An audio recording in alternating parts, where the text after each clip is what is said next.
Disease Paget disease is a rare genetic factor disease, जिसमें genetic predisposition होने की वजह से या some time there is a rare chance कि पैरामिक्सोवायरस का भी इन्फेक्शन होता है, उसकी वजह से मेनली ये लॉन्ग बोन को अफेक्ट करता है।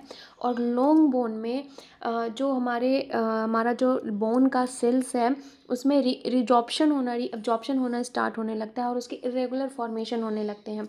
यहाँ की इसकी वजह से abnormal osteoclast and osteoblast cells बहुत ही ज़्यादा अमाउंट में प्रोड्यूस होने लगता है, बहुत ही ज़्यादा अमाउंट में फंक्शन करने लगता है, जिसकी वजह से हमारी बोन जो होती है वो झुक जाती है या उसकी थिनिंग होने लगती है।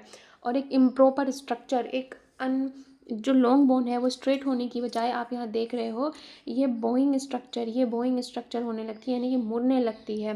ठीक है, तो इस कंडीशन को हम पैगेट डिजीज़ बोलते हैं। और इसका जो बचाने का या ट्रीटमेंट का जो मोस्ट कॉमन डीओसी है, वो रीज़न क्या है?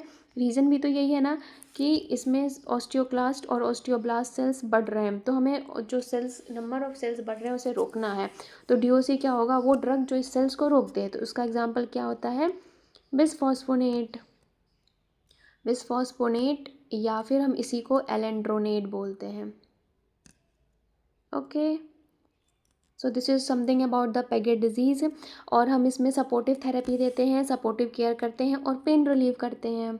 इतना करके हम पेशेंट को फिर से फिजिकल थेरेपी देते हैं, जिसमें रेंज ऑफ मोशन एक्सरसाइज, जब हमारा ये ऑस्टियोब्लास्ट और ऑस्टियोक्लास्ट सेल्स नॉर्मल फंक्शन करने लगते हैं तो हम उसमें रेंज ऑफ एक्सरसाइज मेंटेन करते हैं।